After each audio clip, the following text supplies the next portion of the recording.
Hello friends, welcome to MD education Panga. Friends, आज की इस वीडियो में बात कर रहे हैं हम 9th क्लास के हिस्ट्री चैप्टर 2 की। इसका आज हम करेंगे पार्ट 3। ये वीडियो बहुत ज़्यादा इंपॉर्टेंट हो सकती है क्योंकि आपके एनसीईआरटी नोट्स से ही बनाई गई है। तो फ्रेंड्स, इसको पूरा देखिए और आप इजीली तरीके से स्टोरी बाई स्टोरी इस चैप्टर को समझिए। तो आपके लिए मैं आगे भी लेके आता रहूँगा इसी टाइप्स की वीडियो। आप सब्सक्राइब करना ना भूलिए। तो समय को व्यर्थ ना करते हम वीडियो को करते हैं स्टार्ट। फ्रेंड्स, पहला टॉपिक है पेट्रोग्राद में फरवरी क्रांति। जब पेट्रोग्राद एक राजधानी थी तो वहाँ पे उसकी फरवरी में जो क्रांति हुई थी उसे फरवरी क्रांति नाम दे दिया गया था। तो हम देखते हैं कि क्या हुआ था। सन 1917 की सर्दियों में राजधानी पेट्रोग्राद की हालत बहुत ख़राब हो चुकी थी क्योंकि वहाँ पे बहुत ख़तरनाक तरीके से हालत ख़राब हो चुकी थी। वहाँ के लोगों की जो क्रांति फैली थी, जिस वजह से मजदूरों के क्वार्टर और कारखाने नेवा नदी के तट से वायु किनारे पर फैशनेबल इलाके, विंटरफेल और सरकारी इमारतें थी। वहाँ पे जो नज़दीक था ना, मजदूरों के क्वार्टर थे, उनसे टच थी ये सब चीज़ें उनके तट पे, ठीक है। तो वहाँ पे उससे क्या, सरकारी क्वार्टर, ये सब विंटरफेल्स, ये सब इसके नज़दीकी टच पे एक दूसरे से सटे हुए थे। फरवरी में मजदूरों के इलाकों में खाद्यान्न पदार्थों की भारी कमी पैदा हो गई। जो खाद्यान्न पदार्थ, खान पीन का जो सामान था, ये सब कम पड़ने लगा। इसकी बहुत ज़्यादा तरीके से अकाल आने लगा था। क्यों हुआ था फ्रेंड्स? वो इस वजह से हुआ था, उस साल में ठंड भी कुछ ज़्यादा पड़ी थी, भीषण कोहरा और बर्फबारी हुई थी। तो 22 फरवरी को दाएं तट पर स्थित एक फैक्ट्री में तालाबंदी घोषित कर दी गई। जो फैक्ट्री में मजदूर कार्य कर रहे हैं, यदि उनको फैक्ट्री ही बंद कर दी जाए तो वो क्या करेंगे? अब वो अपने हक के लिए आवाज़ तो उठाएंगे ना, आंदोलन करेंगे। तो इसी वजह से वहाँ की जो फैक्ट्री बंद कर दी गई थी। अगले दिन इस फैक्ट्री को मजदूरों के समर्थन में 50 फैक्ट्रियों के मजदूरों ने भी हड़ताल का ऐलान कर दिया। जी थी, इस फैक्ट्री के वजह से क्या हुआ, ये फैक्ट्री बंद हुई तो जितने भी सारे समर्थन में थे ना मजदूर, जितने भी फैक्ट्रियों के काम करने वाले थे, 50 फैक्ट्रियों के मजदूर थे। सोचिए कितनी जनसंख्या हो गई होगी उस टाइम। तो सब ने हड़ताल का ऐलान कर दिया था अगले दिन ही कि क्यों बंद करी, हम हड़ताल करना शुरू कर दिया। बहुत सारे कारखानों में हड़ताल का नेतृत्व औरतें कर रही थी। मोस्टली जितनी भी हड़तालें हो रही थी ना, इनका नेतृत्व मतलब लीडरशिप कौन कर रही थी? लेडीज ही कर रही है। इसी वजह से उन लेडीजों के इस कार्य को देखते हुए सरकार ने अंतर्राष्ट्रीय महिला दिवस घोषित कर दिया था। अंतर्राष्ट्रीय महिला दिवस मनाया जाने लगा। सरकारी इलाकों को मजदूरों ने घेर लिया तो सरकार ने कर्फ्यू लगा दिया। तो आप समझ रहे होंगे कि सरकार ने जब कर्फ्यू लगाया तो उन लोगों को इधर उधर तितर बितर करने के लिए लगाया, और यही हुआ। लोगों ने क्या हुए, लोग शाम तक होते होते तितर बितर हो। लेकिन 24 और 25 तारीख को फिर इकट्ठा होने लगे और सरकार ने उन पर नज़र रखने के लिए पुलिस तैनात, जो घुड़सवार होते हैं ना, उनको तैनात कर दिया कि नज़र रखो कि ये फिर तरीके से ये द्वारे ना आ जाए। तैनात कर दिए गए। 26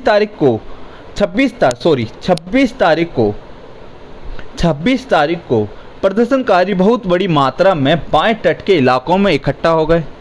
27 को उन्होंने पुलिस मुख्यालय पर हमला करके उन्हें तहस नहस कर दिया और उन्होंने ये नारे लगाए कि रोटी और तनख्वाह, काम के घंटे और लोकतांत्रिक अधिकारों के पक्ष में नारे लगाते असंख्यक लोग इकट्ठा होते जा गए थे।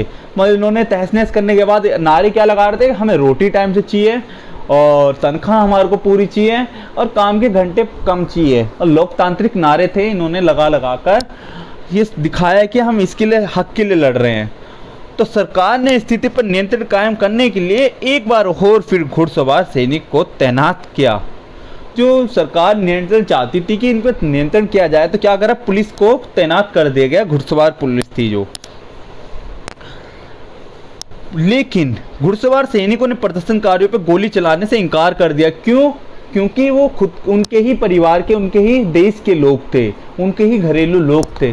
तो वो इसलिए मना कर दे कि हम गोली नहीं चलाएंगे, लाठीचार्ज कर सकते हैं वैसे, पर इन पर गोली नहीं चला सकते हम।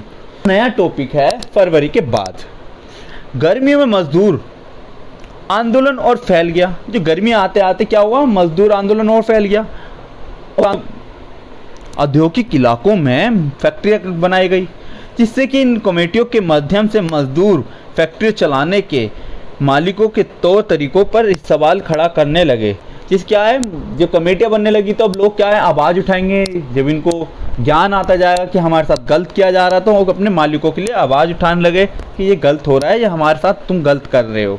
ठीक है, सरकार और संतोष को दबाने के सख्त कदम उठाने लगी और ज़्यादा इनकी आवाज़ों को दबाना चाहती थी कि ये क्यों कर रहे हैं, तो इनको कदम पे कदम उठाए जा रही, कानून बनाए जा रही। सरकार ने मजदूरों द्वारा की जा रही कोशिशों को रोकना और उनके नेताओं को गिरफ्तार करना शुरू कर दिया। क्या करा, जो उनके लीडर थे, जो उनको नेतृत्व कर रहे थे, उनको सबको मेन लीडरों को उन्होंने गिरफ्तार शुरू कर दिया। जहाँ जहाँ से खबर मिली वहीं से गिरफ्तार कर लिया गया, जिससे कि जो पिछले लोग भी होते हैं, जो इनके निर्देशांक पर चलते हैं, जिनके ये डर जाए, जिससे कि आगे ये प्रदर्शन ना करे। पर इसका हुआ उल्टा। अक्टूबर 1917 की क्रांति। अब नया टॉपिक है अक्टूबर 1917 की क्रांति। 24 अक्टूबर को विद्रोह शुरू हो गया। जो 24 अक्टूबर हमने कब बात करी थी, 5 से बात करते आ रहे थे। जब गर्मी आते गई तब और फैल गया। तो अब क्या हुआ है, तो जब 1917 में अक्टूबर था ना, तो उस टाइम की क्रांति में और ज़्यादा विद्रोह होने लगा। संकट की आशंका को देखते हुए प्रधानमंत्री केरेंस्की सैनिकों को इकट्ठा करने शहर से बाहर चले गए थे। तुरंत ही सरकार के वफादार सैनिकों ने क्या करा, अखबार कारखाने और मोबाइल फ़ोन के कारखानों पर वो कर लिया है, मतलब उनको सुरक्षित कर लिया अपने अंडर में ही। दफ्तरों को घेर डाला और टेलीफोन और प्रिंटर पैलेस की रक्षा करने लगे। ठीक है फ्रेंड्स, उसके बाद तुरंत ही क्रांतिकारी समिति ने भी अपने समर्थकों को आदेश दिया। जो उनकी क्रांतिकारी समिति थी ना, जो उनके लीडर थे, उन्होंने आदेश क्या दिया कि सरकारी कार्यक्रम पर कब्जा कर लें और मंत्रियों को गिरफ्तार कर ले। जिस तरीके से इसका क्या हुआ, उल्टा होने लगा। सरकार जब उनको क्या कर रही थी, उनके लीडरों को गिरफ्तार कर रही थी, पर इसमें उल्टा हुआ है, ये क्रांतिकारी नेताओं को गिरफ्तार कर रहे थे। कल उसी दिन अरोरा नामक युद्धपोत ने विंटर पैलेस पर बमबारी शुरू कर दिया। अरोरा नामक एक समिति थी, उसने क्या करा, युद्ध शुरू कर दिया। अन्य युद्धपोतों ने नेवा के रास्ते से आगे बढ़ते हुए अलग अलग सैनिकों ठिकानों का अपने नियंत्रण में ले लिया। सांप ढलते ढलते पूरा शहर क्रांतिकारी समिति के नियंत्रण में आ चुका था और मंत्रियों ने आत्मसमर्पण कर दिया। जो मंत्री थे क्या हुए, वो आत्मसमर्पण कर दिया। शाम तक ढलते ढलते उन्होंने अपने अंदर में सारे कब्जे कर चुके थे, नियंत्रण में ले चुके थे। तो जितने भी नेता लोग थे, मंत्री थे, सबने क्या करा, आत्मसमर्पण कर दिया कि हम हार मानते हैं। अन्य शहरों में भी बगावत होने लगी।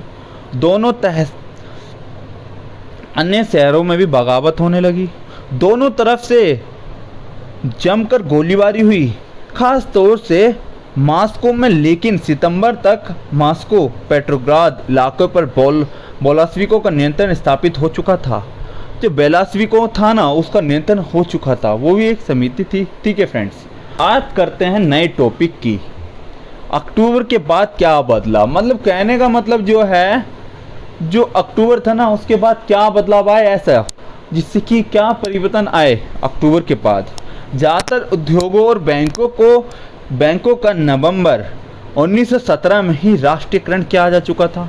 मतलब जो राष्ट्रीयकरण, मतलब उनका नाम रख दिया गया था 1917 में, ज़्यादातर बैंक और उद्योगों को। ठीक है फ्रेंड्स, उनका स्वामित्व और प्रबंधन सरकार के नियंत्रण में आ चुका था। किसानों को सामंतों की ज़मीनों पर कब्जा करने की खुली छूट दे दी थी। जो सामान थे ना, किसान को बोल दिया गया था कि आप कब्जा कर सकते हैं सामंतों की। ठीक है फ्रेंड्स, शहरों में मकान मालिकों के लिए उनका हिस्सा छोड़कर बाकी बड़े बड़े मकानों के छोटे छोटे हिस्से कर दिए गए।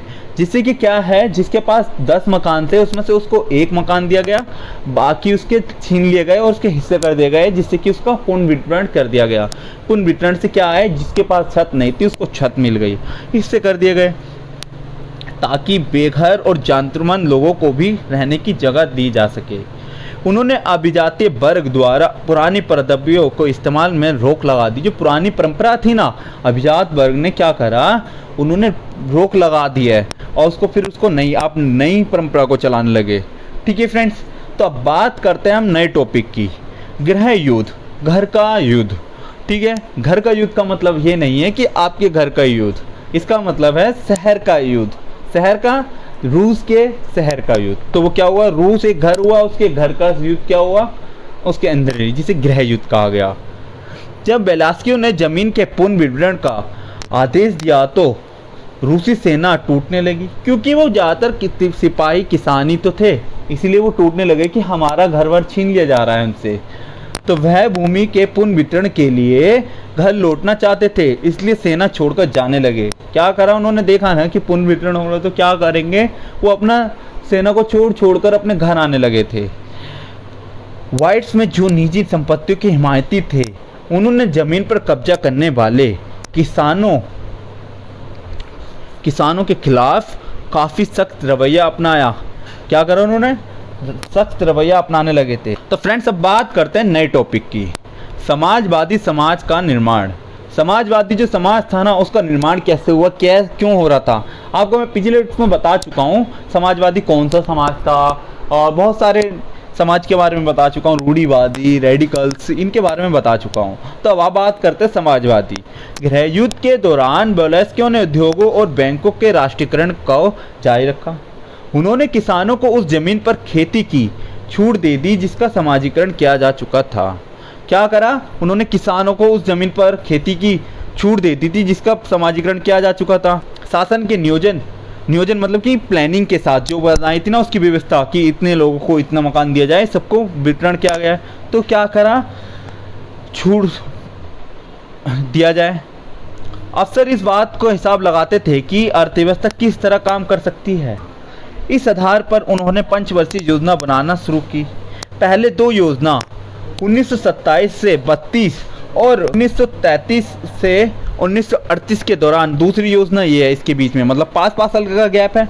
औद्योगिक विकास नियोजन से अधिक विकास को काफ़ी गति मिली और औद्योगिक उत्पादन बढ़ने लगा। 1929 से 33 के बीच तेल, कोयले और स्टील का उत्पादन 100% वृद्धि हुई। नए औद्योगिक शहर अस्तित्व में आ गया, लेकिन तेज निर्माण कार्य के दबाव में कार्य स्थिति खराब होने लगी। एक स्टील संयंत्र का निर्माण कार्य 3 साल के भीतर पूरा कर लिया गया। इस दौरान मजदूरों को बड़ी सख्त जिंदगी गुजारनी पड़ी, जिसका नतीजा ये हुआ कि पहले ही साल में 550 बार काम रुका। मतलब क्या हुआ, 550 बार कार्य रुक रहे हैं जब ये कार्य चल रहा था। तो एक विस्तारित शिक्षा व्यवस्था विकसित की गई और फैक्ट्रियों, कामगारों एवं किसानों को विश्वविद्यालय में दाखिला दिलाने के लिए खास इंतजाम किए गए। लोगों को शिक्षा दी जाने लगी ज़्यादा से ज़्यादा कि लोग शिक्षित हों। इससे क्या हुआ, महिला कामगारों के बच्चों के लिए फैक्ट्रियों में बालवाड़ियाँ खोल दी गई एवं सस्ती स्वास्थ्य सेवा उपलब्ध कराई गई। जो लोग मजदूर थे ना, उनको ज़्यादा से ज़्यादा प्रोत्साहन दिया जाने लगा। जो महिलाएं हुआ करती थी, उनके लिए बच्चों जो होते हैं वो उनको देख रख सके, इसलिए बालवाड़ियाँ खोल दी गई कि वो अपना कार्य भी कर सकते हैं। उनका बच्चे बालवाड़ियों में सीख गए और स्वास्थ्य की सेवाएं उपलब्ध करा दी गई थी।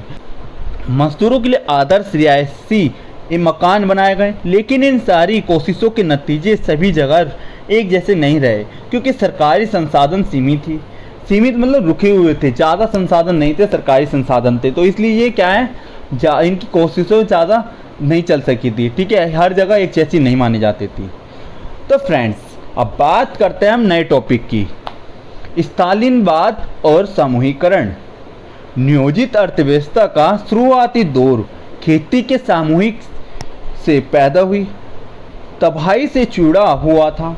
1927 में अनाज की कीमत तय कर दी।